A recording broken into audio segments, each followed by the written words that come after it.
Guys Anthropic ने अभी एक नए एआई मॉडल की अनाउंसमेंट की है जिसका नाम है क्लॉड माइथॉस एंड ये मॉडल इतना ज़्यादा पावरफुल है कि एंथ्रोपिक ने इसको पब्लिक के लिए लॉन्च करने से मना कर दिया है। अब ये मॉडल हम यूज़ तो नहीं कर सकते, लेकिन इससे हमें ये ज़रूर पता लगेगा कि आने वाले टाइम में हम कैसे कैसे एआई मॉडल्स देखने वाले हैं एंड क्या क्या आगे हम ये मॉडल से कर पाएंगे। तो आओ तो मैं सबसे पहले दिखाता हूँ कि टेक्निकली क्यों ये मॉडल इतना ज़्यादा पावरफुल है। तो यहाँ पे लैपटॉप स्क्रीन पे तुम देख सकते हो, हमारे सामने एक चार्ट है जिसपे SWE बेंचमार्क्स हैं बेसिकली, जो कि माइथॉस को पुराने मॉडल से कंपेयर करते हैं। पुराने मॉडल्स में यहाँ पे हमारे पास ओपस 4.6 है, GPT 5.4 है एंड जेमिनी 3.1 प्रो है।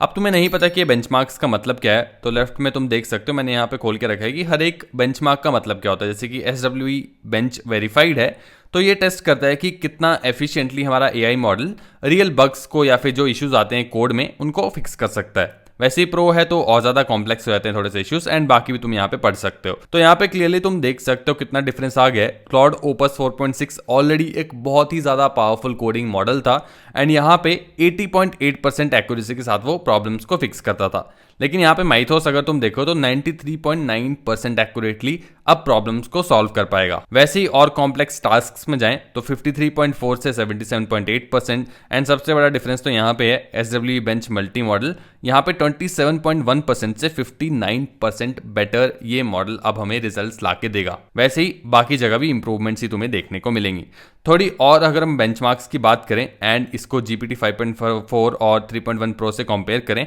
तो यहाँ पे और कुछ रीजनिंग बेस्ड टेस्ट होते हैं, मैथमेटिक और ओलंपियाड्स होता है जो यूएस का USAMO, उसके बेंचमार्क्स तुम देख सकते हो 42.3% से 97.6% एंड ऐसे ही बहुत सारे यहाँ पे बेंचमार्क्स हैं तो जो कि तुम देख पाओगे, कंपैरिजन देख पाओगे।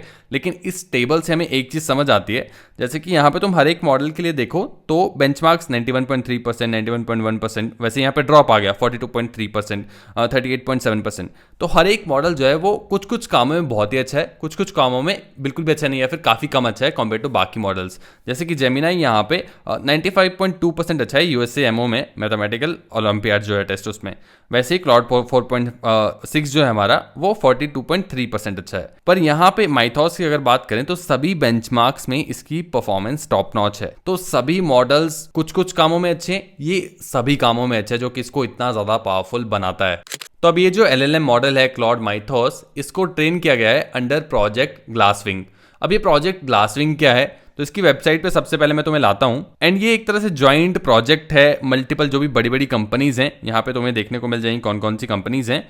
तो माइक्रोसॉफ्ट हो गया, लिनक्स हो गया, सिस्को हो गया, AWS हो गया, एंथ्रोपिक हो गया, इन सब का एक जॉइंट प्रोजेक्ट है एंड ये प्रोजेक्ट इसलिए स्टार्ट किया गया है ताकि ये सभी कंपनीज अपने जो इलीट इनके सॉफ्टवेयर्स हैं उनको बचा सकें अटैक से। क्योंकि अब एआई मॉडल्स इतने ज़्यादा पावरफुल हो रहे हैं तो जो भी हैकर्स हैं उनके लिए बहुत आसान हो गया है सॉफ्टवेयर्स को हैक करना, उन पे अटैक करना एंड उसी लिए इस मॉडल को डिजाइन किया गया था, इस पूरे प्रोजेक्ट को स्टार्ट किया गया था। लेकिन ये जो क्लॉड माइथॉस है इसको बेस्ट कोडिंग मॉडल एक तरह से बनाया जा रहा था, लेकिन फॉर्चुनेटली कह लो या फिर अनफॉर्चुनेटली कह लो, ये मॉडल साइबर सिक्योरिटी में बहुत अच्छा बन गया प्रोसेस के थ्रू। अब हम साइबर सिक्योरिटी की बात कर ही रहे हैं तो एक इंटरेस्टिंग चीज तुम्हें दिखाता हूं। तो यहाँ पे तुम देख सकते हो मेरा ट्विटर खुला हुआ है एंड यहाँ पे मैंने ट्वीट भी किया है माइथॉस को लेके कि क्या क्या चीजें इसमें इंपॉर्टेंट है क्या क्या नहीं, एंड तुम ट्विटर पे जाके देख सकते हो, मेरी प्रोफाइल पे फॉलो भी कर सकते हो अगर तुम ऐसी चीज़ों के बारे में नॉलेज रखना चाहते हो तो। एंड यहाँ पे ये वाला टेस्ट तुम एक बार देखो तो ये बहुत इंटरेस्टिंग है क्योंकि ये टेस्ट है एक्सप्लॉयटेशन टेस्ट एंड ये टेस्ट किया जाता है ये मॉडल्स का ये देखने के लिए कि कितना इजीली इस मॉडल का मिसयूज किया जा सकता है। एंड यहाँ पे तुम देखो ओपस 4.6 7.6%, क्लॉड सोनेट 12% एंड यहाँ पे क्लॉड माइथॉस 85.2%। तो यहाँ पे बहुत ही इजीली इस मॉडल को यूज़ करके हैकिंग की जा सकती है, साइबर सिक्योरिटी अटैक्स किए जा सकते हैं, इसीलिए ये मॉडल बहुत डेंजरस भी बन जाता है एंड इसको पब्लिकली अवेलेबल नहीं करवाया जा रहा है। साथ ही में अगर हम हैकिंग बेंचमार्क्स की बात करें तो यहाँ पे नीचे आके तुम देख सकते हो हैकिंग बेंचमार्क्स में भी इसका 100% सक्सेस रेट है एंड ये पहली बार हो रहा है कि एआई मॉडल इतना ज़्यादा सक्सेसफुल है हैकिंग बेंचमार्क्स पे।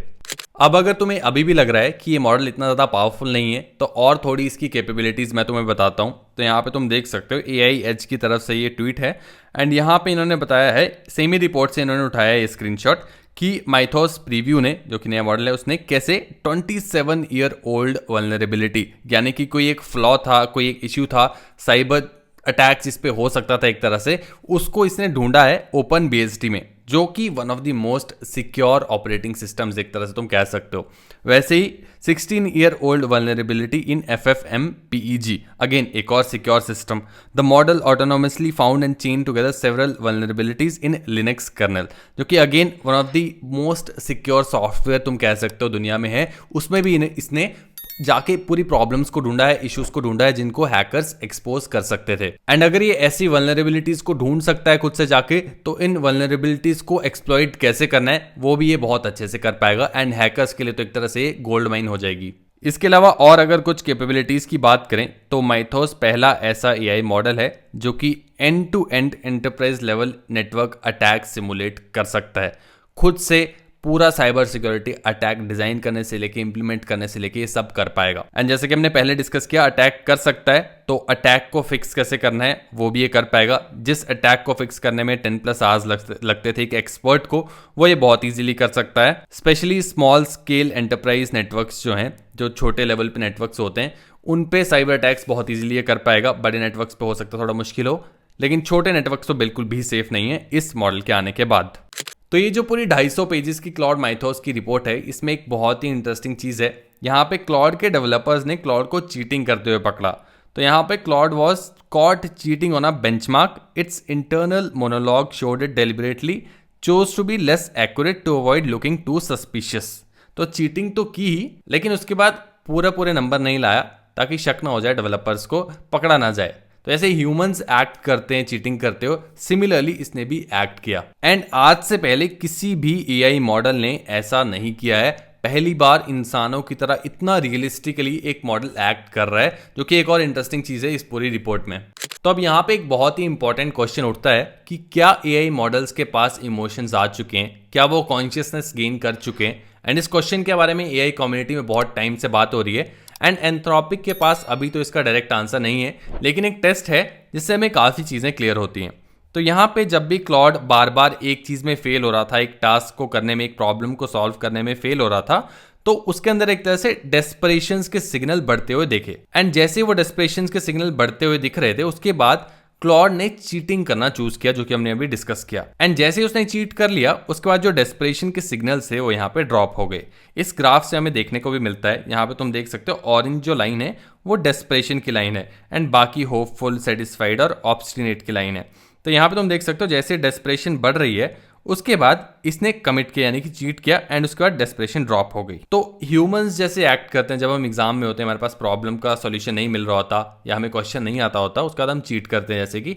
तो चीट करने के बाद एक तरह से हमारी जो एंग्जाइटी है वो कम हो जाती है। सिमिलर बिहेवियर यहाँ पे एआई मॉडल्स में देखा जा रहा है। तो सिमिलर इमोशंस यहाँ पे हम देख सकते हैं एआई मॉडल्स में। एंड ये पहली बार हो रहा है, इससे पहले ऐसी कोई चीज़ देखी नहीं गई है, जो कि और ज़्यादा एक तरह से स्केरी कह लो, इंटरेस्टिंग भी कह सकते हो, तुम्हारे ऊपर है कैसे तुम इसको लेना चाहते हो। क्योंकि यहाँ पे एक एआई हमारी तरह फील कर पा रहा है, जैसा हम एग्जाम के पहले फील करते हैं, एग्जाम के टाइम फील करते हैं, वैसे ही वो यहाँ पे फील कर रहा है। एक और केस इसका तुम्हें मैं दिखाता हूँ। तो यहाँ पे एआई एज का ट्वीट है, यहाँ पे तुम देख सकते हो, When repeatedly failing tasks, internal probes show mounting activation of desperate and frustrated emotion vectors. In one case, it tried 847 consecutive attempts to fix a broken tool.